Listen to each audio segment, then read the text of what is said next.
Mitaru is a young boy who got accepted into the most prestigious school in Japan, the Y Academy. He attributes his success to the vast amount of luck he has, but hopes that in this school he will learn not to rely on his luck so much. While entering the academy compound, he gets run into by another boy of the same age. That boy is Jinpei, and we learn that he has also been accepted into the academy. A complete contrast from Mitaru, Jinpei seems to be carefree and straightforward in everything he does. With Jinpei is another shorter boy who introduces himself as Koma. He and Jinpei went to elementary school together. Apparently he is pretty bad with both sports and studying, but being around the energetic Jinpei motivates him to do better. He says how the two of them were admitted to the academy because of something called the YSP criteria, rather than their academic performance. But none of them know what that criteria is.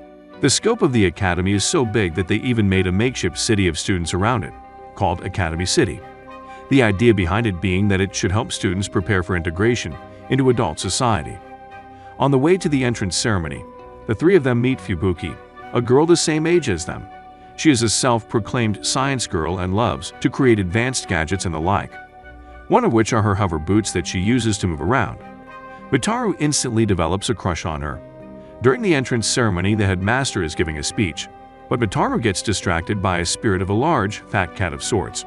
Apart from him, only Jinpei seems to notice it. Much to his dismay, the cat spirit keeps following him around other classes, which makes focusing on anything next to impossible. After the classes end, the boys go to the dorms, where he finds the cat spirit in his room. Thanks to that, he gets no sleep that night and complains about it to his new friends. As they are talking about it, the attractive school nurse called Enra walks by. They spot the large cat spirit suddenly giving chase after her and follow up to help her. They catch up with Enra and the cat spirit in an alley. It seems that the cat is only interested in something inside Enra's bag, so she leaves it behind and runs away. However, she stops soon after and observes what happens next from behind some cover. Jinpei and Koma start fighting with the cat spirit, and we can see they are able to use supernatural powers to enhance their attacks and defeat the cat. Mitaru figures out that this is what that YSP criteria must have been. Enra seems satisfied with what she saw and walks away after discarding the bait she used to get the cat to come after her. Since Jinpei is the one that delivered the finishing blow, the cat spirit becomes attached to him, following him wherever he goes. Enra then invites Jinpei and Koma to her office. Mitaru happens to overhear that and follows along in secret. Enra explains to them that they were selected because of their potential to interact with yokai, ghosts, and other spiritual beings. She gives them special watches that they can use in order to enhance their abilities by using metals, which they obtain from spirits that they defeat or manage to get along with. Enra tasks them with the duty of ridding the academy from evil spirits that plague it, and noticing the eavesdropping Mitaru, she tells him to lend them a hand as well. Their first task becomes to take down a delinquent named Mira. Apparently, he is using some kind of supernatural power to beat up anyone that gets in his way. The trio confronts Mira in his hideout, and they learn that this supernatural power he is using is in fact another spirit named Kazuma. A fight breaks out and Jinpei uses the watch he got from Enra, summoning the cat spirit that gave him its metals. The cat is not strong enough to defeat Kazuma, so Jinpei uses another ability of the watch. Combining his powers with the cat spirit, he transforms into a new form with the appearance of a samurai cat. They clash blades and Jinpei uses a special move to defeat Kazuma. Seeing that Kazuma did not make it, Mira jumps into the fight. Jinpei wants to fight him fairly, so he reverts from his transformed form, and they fight it out as two humans. In the end, Jinpei is victorious once more, accomplishing their first objective. From Mira, they learn that he became a delinquent only because the mafia offered to pay for his tuition, since his mother could not afford it after she got hospitalized. Jinpei feels sorry for Mira's situation and promises to do whatever he can to help him out. Mira is touched by the gesture and joins up with Jinpei and the others, changing his ways. Mira is given one of the special watches, and they form the YSP club. Even though Mitaru does not have a watch, he becomes a member as well.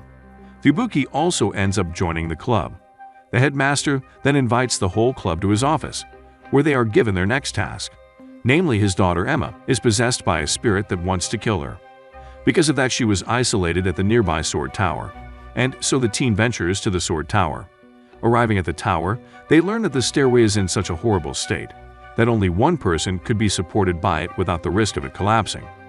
Jinpei ends up being the one to climb the stairs, and along the way he meets a pink squirrel named Momo. He frees Momo from the trap it was in, but the struggle with that trap destabilized the stairway, causing it to collapse.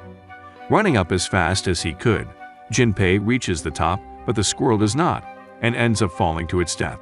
The spirit of the squirrel gets absorbed into Jinpei's watch, as it was grateful to him for helping out. On top of the tower, Jinpei finds Emma in her room. However, she does not seem to be aware of any spirit, and Jinpei is unable to sense any spirits around. Contacting the rest of the group, they decide to save Emma from the tower anyway. Using his watch to summon the pink squirrel's spirit, Jinpei takes Emma and floats down on Momo's back. Emma looks at Jinpei and begins developing feelings for him. Once they return to the Academy City, they celebrate Emma's safe return. The headmaster comes to greet his daughter, and they rush into each other's arms. It is then that the spirit possessing Emma makes its appearance, jumping out of her and devouring the headmaster. A fight against the evil spirit breaks out and Jinpei and Mira transform. Thanks to their strong transformations, they work together to slay the evil spirit.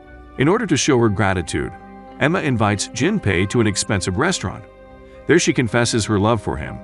As she does, she suddenly transforms into a snake-like monster and quickly makes her escape. The rest of the group was spying on Jinpei and Emma, so they quickly meet up with him.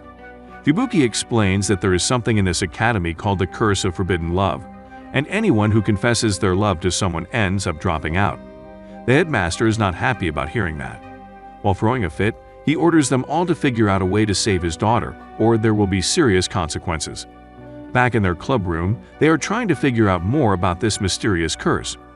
Bataru brings the list of all the students that have dropped out of the academy in a similar fashion. From it they learn that all victims had been attending club activities within viewing distance of the club, which is attended by Kyubai, the most popular guy in school. The group decides that he must have something to do with it, so they go and confront him. He refuses to tell them anything useful, and a fight breaks out between him and Mira. It turns out that he has a watch much like they do, which he uses to transform in the same way they do. Enra happens to be nearby and distracts Kyubai, resulting in Mira knocking him out. They all go to the nurse's office, and there they find out he was looking into the same mystery as they were, under Enra's instructions. With his information they learn that anyone who confesses their love transforms into a snake-like monster, and slithers away to some unknown location. Thus they develop a plan, setting up a false confession between Mitaru and Fubuki. The idea being that they will all follow the one who transforms into a snake to their hiding location. However, during confession time, Mitaru is too nervous to confess to Fubuki, because he truly has a crush on her, and it is not just an act for him. While they are struggling, Enra shows up, which causes Kyubai to profess his love for her, turning him into a snake instead. Kyubai starts running away, but the rest of the group gives chase. It is harder to keep up with him than they expected, and Kyubai ends up shaking them off. Thankfully, Koma planted his tiny spirit on him to track him during the chase. With his guidance, they find out the lair where the snakes are hiding, which turns out to be the gym. In the gym, they run into Enra again, who claims to be there because she felt a strange presence, but Mitaru disputes that. Going full detective mode, he deduces that Enra is the one behind it all. After all, as the school nurse and the author of books related to love, she would be able to easily learn about students' romantic inclinations. At that point, she would place the curse on them. She was merely using Kyubai to create more love-struck girls, and once she had no more use for him, she turned him into a snake as well. The reason she put a curse on Emma was to have the headmaster's daughter among her hostages. Enra drops the charade and summons the transformed snakes to fight on her side before being taken over by the evil spirit that is possessing her, Medusa, causing her to transform. Jinpei and Mira transform as well, this time aided by Koma and his transformation. Thanks to Koma, they are able to remove the curses from the snakes, reverting them back to their human forms. Being freed from the snake form, Kyubai transforms and joins the fight against Medusa as well. With combined forces, they manage to bring her down, or so it seems for a moment. She does not give up easily and instead begins absorbing all the pent-up emotions and energies from all the students on Academy grounds. That allows her to transform into a more powerful form, the grotesque demon, Tagiros. With her new power, she manages to revert the transformations from Jinpei, Kyubai, Mira, and Koma. Afterwards, she goes on a rampage and begins demolishing the facilities around the academy. Fubuki gets an idea and quickly organizes some students to make a performance, which they use as an outlet for their pent-up emotions. This proves effective as Tigeros gets her power sapped and reveres back to Medusa. Even then, Medusa refuses to give up and uses her final special move. With the meteor headed towards the academy, the headmaster activates the emergency mode. This summons all the other students into shelters before transforming the academy itself into a large mecha. He gives the control of the mecha to the students. Using the mecha, they destroy the meteor and put out the fires started by the debris that ran down behind them. Just as they thought it was over, the remnants of the meteor turn out to be a meteor monster, Meteogon, and so they end up fighting the large meteor monster with the mecha. The fight becomes a wrestling match in which Meteogon gets defeated. But instead of giving up, he starts a self-destruct explosion countdown. In order to save everyone, they start charging up the mecha's finishing move. The punch will send the mecha's fist flying into Meteogon, but as they are charging it up, they realize that Emma is still in the school. Apparently she went to save the class pet rabbit they left behind. Jinpei rushes to her aid on foot, while the rest keeps holding onto the fist.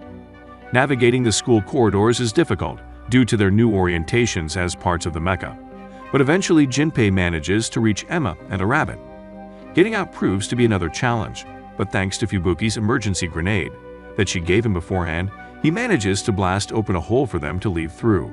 Just in time too, as the fist was beginning to fall apart. Giving the others green light to attack, they release the fist and it hits straight into Meteogon, sending him flying into orbit where he blows up. Everyone comes out of the mecha to celebrate with Jinpei and Emma, but Medusa comes back to her senses and transforms yet again, this time into a monster called Tamego.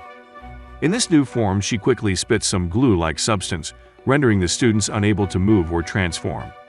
Mitaru is the only one left standing, but he does not possess any special powers to fight. Even so, he charges at Tamego and gets tossed around like a toy. Just as he is about to give up, declaring that his luck cannot help him here, Jinpei encourages him to keep going, saying how it is not luck that helped him, since luck does not exist. Instead, it was all his choices, abilities, and determination that set the field for him to appear lucky. Thanks to that, Mitaru remembers his grandfather's words, and it gives him courage to keep on fighting. He picks himself back up and uses a huge mace made out of some rubble that was nearby to knock down Tamego. While knocked down, more debris falls onto Tamego and explodes, finishing off the monster. Mitaru is proud of his accomplishment and Enra comes to her senses, congratulating him on a job well done. Fubuki mentions to others how he actually did get kind of lucky, since the other spirits pinched in to help him. It is then we see that the spirits they befriended placed the mace next to Mitaru and helped him carry it. Koma asks Fubuki not to tell him that, in order to not crush his newfound confidence. With that, the case is solved, but Mitaru wonders what is going to happen next. Hey, thank you for staying all the way till the end. If you enjoyed the video, give it a like. It takes only a second, but it means everything to us. Have a great day and see you in the next video.